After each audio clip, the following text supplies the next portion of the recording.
ہم کے مقدمے پر چل رہی تھی. سب سے پہلی دو وحی نازل ہو گئی حضرت رسول صلی اللہ علیہ وسلم. اس لیے ذکر میں حضرت عائشہ صدیقہ رضی اللہ تعالیٰ عنہ کی ایک روایت ہم نے سنی تھی، بخاری شریف میں روایت ہے. حضرت عائشہ رضی اللہ تعالیٰ عنہ فرماتی ہیں کہ نبوت سے کچھ عرصے پہلے اللہ کے رسول صلی اللہ علیہ وسلم کے دل میں خلوت، تنہائی کی محبت ڈالنے میں آپ تنہائی پسند ہو گئے اور مکہ چھوڑ کر غار حرا میں جا کر عبادت فرمایا کرتے ہیں. اسی دوران نبوت سے 6 مہینے پہلے اللہ کے رسول صلی اللہ علیہ وسلم کو 6 مہینے تک مسلسل سچے خواب دکھائے گئے. پہلے 6 مہینے اللہ کے رسول صلی اللہ علیہ وسلم کو خواب دکھائے گئے اور وہ خواب ایسے ہوتے تھے. خواب میں اللہ کے رسول صلی اللہ علیہ وسلم کوئی چیز دیکھتے اور صبح میں جو دیکھا بالکل عین ہو وہ چیز پوری ہو جاتی تھی. اس میں کوئی فرق نہیں ہوتا تھا، بالکل جیسا خواب میں دیکھا وہی چیز صبح میں اپنی آنکھوں سے دیکھتے تھے. اس لیے مومن کے جو بخاری شریف وغیرہ کے اندر روایت ہے اللہ کے رسول صلی اللہ علیہ وسلم فرمایا لم یرقى من النبوة إلا المبشرات. ایک حدیث میں یہ ہے اللہ کے رسول نے فرمایا کہ نبوت کی برکات میں سے تبرکات میں سے صرف خواب باقی رہ گئے. مبشرات یعنی سچے خواب باقی رہ گئے. ایک اور حدیث میں اللہ کے رسول صلی اللہ علیہ وسلم فرمایا کہ خواب نبوت کا 46واں حصہ ہے. خواب نبوت کا 46واں حصہ. کیا مطلب 46واں حصہ؟ نبوت آپ کو ملی 40 سال کی عمر میں اور اس کے بعد 23 سال تک قرآن برابر نازل ہوا. 23 سال تک قرآن برابر نازل ہوا اور 23 سال میں پہلے جو 6 مہینے تھے وہ سچے خواب والے تھے. پہلی 23 سال کے پہلے جو 6 مہینے تھے وہ سچے خواب والے تھے. تو 6 مہینے کا آپ پاٹ کرو تو پہلا 6 مہینہ یعنی نبوت کا اور 46واں حصہ ہو. مطلب یہ کہ مومن کے خواب کو اللہ رب العزت نے بڑی فضیلت اور اہمیت دی ہے. خواب کی 3 قسمیں اس سے پہلے کہ میں نے بتایا. سب سے پہلے تو خواب کا حکم کیا ہے؟ تو خواب جو ہے وہ نبیوں کا خواب تو حجت کا درجہ رکھتا ہے. یعنی نبی نے اگر خواب میں بھی کوئی چیز دیکھی تو اس کا وہی حکم ہے جو قرآن کا حدیث کا جو حکم ہے وہ حکم خواب کا ہے. نبی کا خواب سچا ہوتا ہے، وہ حجت ہوتا ہے، اس سے مسائل بھی ثابت ہوتے ہیں. عام مسلمان کا خواب حجت نہیں ہوتا، دلیل نہیں بن سکتا. اس لیے کہ عام مسلمان کے خواب کے اندر 3 احتمال ہوتے ہیں. اس لیے علماء نے خواب کی 3 قسمیں بیان کی. ایک تو ہوتا ہے حدیث نفس. حدیث نفس یعنی پورے دین کی آدمی کی جو ایکٹیویٹی ہے، دین چرچا جس کو کبھی کبھی وہی چیز آدمی خواب میں دیکھ لیتا ہے. دین پر ہمارا کہیں سے کوئی جھگڑا ہوا، کوئی بات چیت ہوئی، کوئی کاروبار ہوا، کوئی خاص واقعہ بنا تو کبھی کبھی وہی چیز خواب میں آ جاتی ہے. تو ایسے خواب کی کوئی تعبیر بھی نہیں ہے، اس کی کوئی اہمیت بھی نہیں. دوسرا ہے تصویر شیطانی. تصویر شیطانی یعنی شیطانی وسوسے. کبھی کبھی خواب میں آ کر شیطان کوئی بات کہہ دیتا ہے، اس کی بھی کوئی تعبیر بھی نہیں ہے اور اس کا کوئی حکم بھی نہیں ہے، کوئی فضیلت نہیں. نمبر 3 پر ہے رویا صادقہ، سچا خواب. سچا خواب کیا ہے؟ خواب سچے خواب کی علامت کیا ہے اور سچا خواب کیا چیز ہوتی ہے؟ تو اس کی تفسیر میں تفسیر نے لکھا ہے کہ اللہ تعالیٰ نے جس طرح عالم ارواح بنایا تھا، انسانوں کو پیدا کرنے سے پہلے ان کی روحوں کو ایک جگہ پر جمع کر دیا. اور پھر اللہ نے وہاں پوچھا تھا لست بربکم کہ میں تمہارا رب نہیں ہوں. تو سب سے پہلے پیارے آقا جناب محمد رسول اللہ صلی اللہ علیہ وسلم نے پھر ہم بھی آتے تھے 1 لوگوں نے اور پھر تمام لوگوں نے کہا تھا بلا بالکل آپ ہی ہمارے ہیں. تو روحوں سے انسانوں کی پیدائش سے پہلے ایک اور عالم تھا، اس کو عالم ارواح کہا ہے. اسی طرح انسان کی پوری زندگی میں جو حادثات پیش آنے والے ہیں وہ حادثات کو پہلے اللہ رب العزت نے ایک عالم بنا کر مثالیں اس میں چیزیں رکھ دی. اس میں کچھ نہیں، اس کو آسان زبان میں اگر سمجھنا ہو تو جیسے آپ لوگوں نے ایک چیز دیکھی ہوگی کہ کمپنیاں جو کوئی چیز بناتی ہے تو اپنے پروڈکٹ کا ایک سمبل بناتی ہے.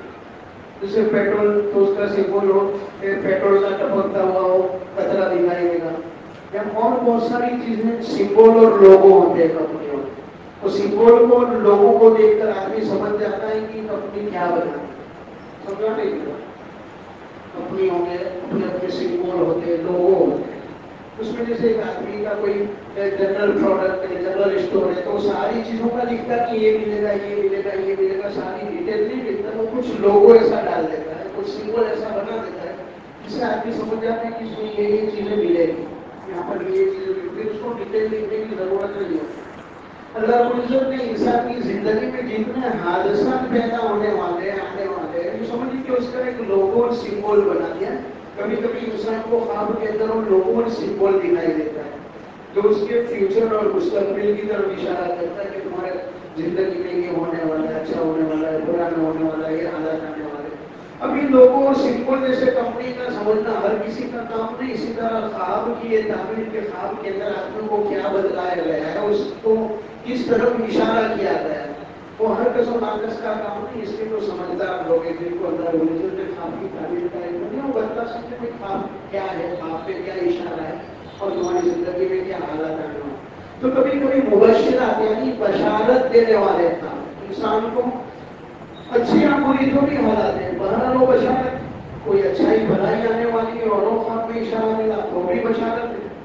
اور خدا نہ خاصہ کوئی نقصان آنے والا ہے تو اس کو بھی پہلے سے باخبر کر دیا تو ایک طرح کی بشارت ہی ہوئی کہ آدمی وہ نقصان سے بچنے کے لیے تدبیر کرے گا اس لیے اللہ کے رسول صلی اللہ علیہ وسلم نے فرمایا کہ مومن کا تعبیر ہے مبشرات میں سے یعنی بشارت دینا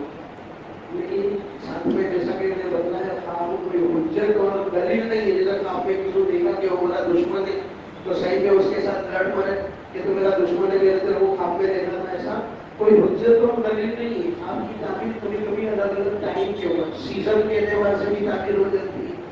انسانوں کے اعتبار سے تعبیر بدلتی ہے وقت کے اعتبار سے تعبیر بدلتی ہے جیسے مثال سمجھ لی ہوتی ہے تو ایک آدمی خوشحال ہے ویل سیٹڈ ہے اور وہ خواب میں اذان دیکھ رہا ہے تو اس کی تعبیر یہ ہوگی کہ اس کو حج نصیب ہو کیوں اس میں جو قرآن پاک میں ہی ہے سورہ حج کے اندر وعدی فی الناس بالحج یاتوک رجالا وعلی کل ضامر حضرت ابراہیم علیہ السلام نے جب کعبۃ اللہ بنا دیا بنانے کے بعد پھر اللہ تعالیٰ نے حضرت ابراہیم علیہ السلام سے کہا تھا کہ ہم لوگوں میں ایک پکار لگاؤ اذان دو پکار لگاؤ تو لوگ یہاں پر حج کے لیے آئے تو ایک اچھا آدمی جس کا ارادہ نیک آدمی ہے اچھا آدمی ہے اور ویل سیٹڈ بھی ہے مال بھی دیا اور خواب میں اذان دیکھ رہا ہے تو اس کی تعبیر یہ ہوگی کہ اس کو حج نصیب ہوگی یہی خواب ایک پریشان حالات میں دیکھا یوں ہی مظلوم تھا پریشان تھا ٹینشن میں تھا خواب میں اذان دیکھی تو اس کی تعبیر یہ کہ اس کے اوپر چوری کا الزام لگے گا اور کیس میں ڈالا جائے گا کیسے اس کے لیے بھی قرآن کی آیت ہے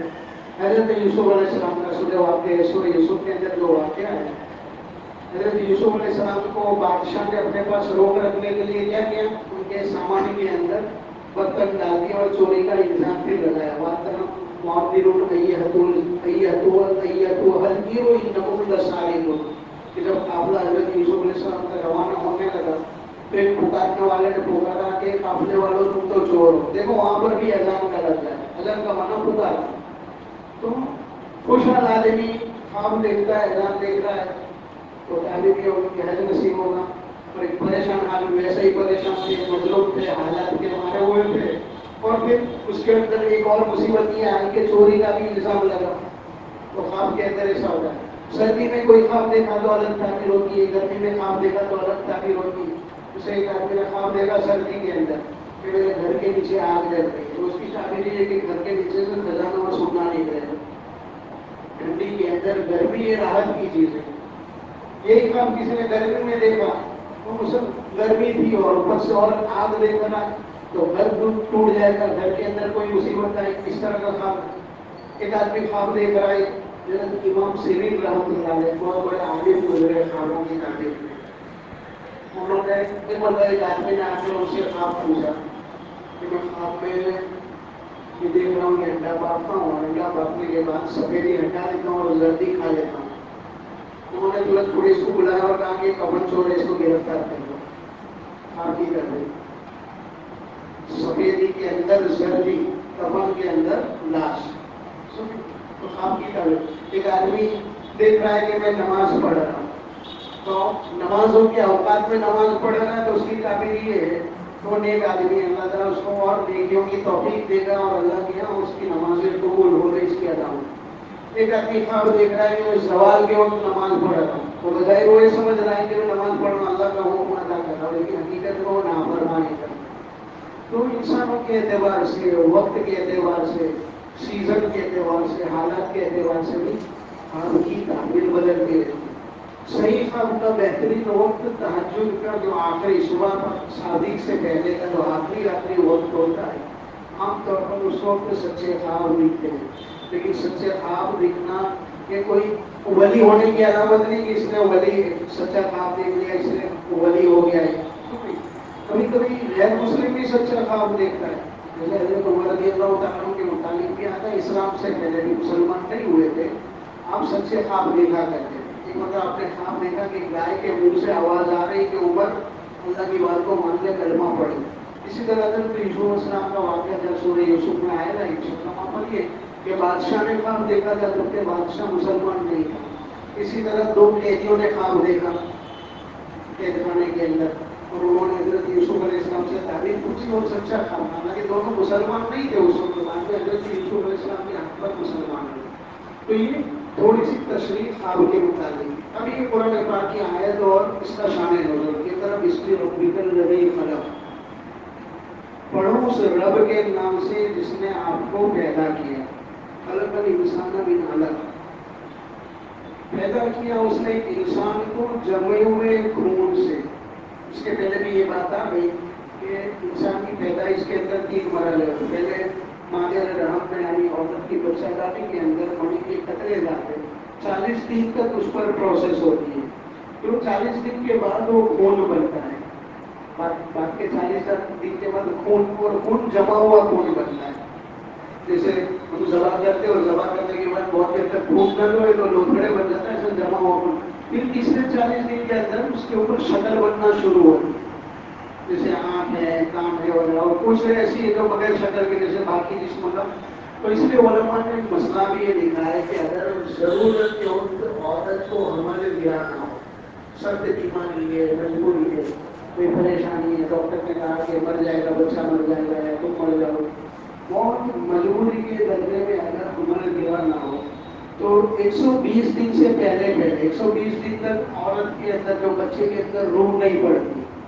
120 دن سے پہلے گرا سکتے ہیں، یہ بھی مجبوری کے درجے میں۔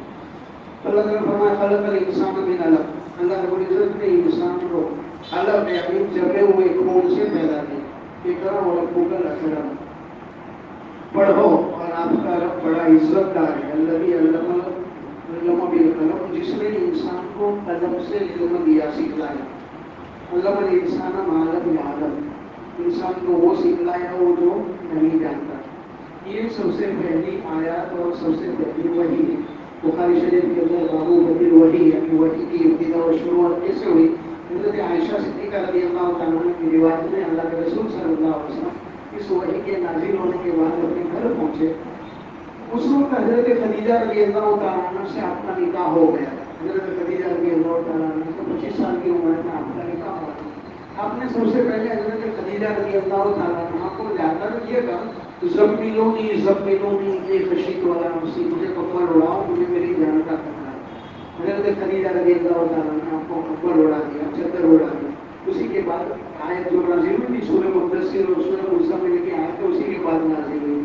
قرآن تو حضرت خدیجہ نے آپ کو کمبل اڑا دیا۔ پھر کچھ دیر کے بعد جو رفاقہ ہوا، آپ کو کچھ سکون ہوا، تو حضرت خدیجہ سے آپ نے بات چیت شروع کی اور حضرت خدیجہ کو فرمایا کہ آج میرا فرشتہ دیکھا جس نے آ کر مجھے پوچھا اور دبوچا اور مجھے کہا کہ یہ کرا، تو میں نے کہا پورا اللہ کے رسول صلی اللہ علیہ وسلم خود یہ ماننا بیان فرماتے ہیں۔ اللہ کے رسول فرماتے ہیں کہ اس کے فرشتے فاقد نہیں فقط نہیں حتی بلغنی جو حضرت محمد صلی اللہ علیہ وسلم فقال لگا کہ فرشتے نے آ کر مجھے دبوچا اور پیچھا اور اتنا دبوچا کہ میری سانس اکھڑنے لگی۔ پھر مجھے کہا کہ پڑھ، تو میں نے کہا مان نبی، میں تو پڑھا ہوا نہیں ہوں۔ پھر فرشتے نے پھر اسی طرح پیچھا اور دبوچا مجھے برابر، پھر مجھے چھوڑ دیا اور چھوڑنے کے بعد پھر کہا کہ پڑھ۔ پھر میں نے کہا مانا بھی کہا کہ میں پڑھا ہوا نہیں ہوں۔ اللہ کے رسول صلی اللہ علیہ وسلم کسی کے شاگرد نہیں تھے، آپ کا کوئی استاد نہیں تھا، لیکن اللہ رب العزت نے آپ کو دنیا و معافیات کا علم عطا فرمایا، سب کچھ اللہ رب العزت نے عطا فرما دیا۔ لیکن علم حاصل کرنے کے لیے کسی استاد کی ضرورت نہیں پڑی. اس کی بھی مفسرین نے وجہ یہ لکھی ہے کہ کل کو اٹھ کے اگر آپ کو کوئی استاد ہوتا اور وہ دعویٰ کر دیتا کہ میرا شاگرد نہیں بن سکتا ہے تو میں کیوں نہیں.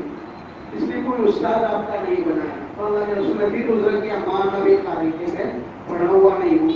پھر حضرت جبرائیل امین نے پھر آپ کو بھیجا اور دبوسا اور اتنا بھیجا کہ آپ کی سانس اکڑنے لگی. تب لگا کہ جو بہت مشقت ہونے لگی. پھر چھوڑ دیا اور پھر کہا کہ یہ کرا. اس وقت پھر یہ کہا آخر میں تیسری مرتبہ یہ کرا بسم ربی کا ندی کھڑا اپنے رب کے نام سے پڑھا. یہ ترجمہ ہم نے سنا. حضرت خدیجہ رضی اللہ تعالیٰ عنہ نے جب یہ ساری باتیں سنی تو اللہ کے رسول صلی اللہ علیہ وسلم کو تسلی دی اور تسلی کے لیے جو الفاظ استعمال کیے کہ بار بار جمعہ کے بیان میں بھی وہ بات کہتا ہوں. اللہ کے رسول صلی اللہ علیہ وسلم کو حضرت خدیجہ نے کہا کہ حضرت وسیل ہو رہا ہوں اور تحمل رکھا جائے اور تقسیم المعلوم اور تقریب گئے اور تبلیغ والا نوائی ملا کہ آپ کو سلا نبی کرتے اور بے روزگاروں کو کما کر دیتے ہیں اور ضرورت مندوں کی ضرورتیں پوری کرتے ہیں, مہمان نوازی کرتے ہیں اور حق اور خیر کے تمام کاموں میں آپ ہمیشہ آگے آگے رہتے ہیں. اس لیے اللہ تعالیٰ آپ کو ضائع نہیں کرے. حضرت خدیجہ نے ہمت دی اور یہ بہت ضرورت کے موقع پر حضرت خدیجہ نے اللہ کے رسول صلی اللہ علیہ وسلم کو ہمت دیا کہ اللہ تعالیٰ آپ کو ضائع نہیں کرنا ہے. پھر حضرت خدیجہ رضی اللہ تعالیٰ عنہ نے اسی پر بس نہیں دیا. ان کے اپنے چچا تھے حضرت ورقہ ابن نوفل, ان کے پاس لے کر گئی اور ورقہ ابن نوفل سے آپ کو تسلی کر لمبا واقعہ انشاءاللہ آئندہ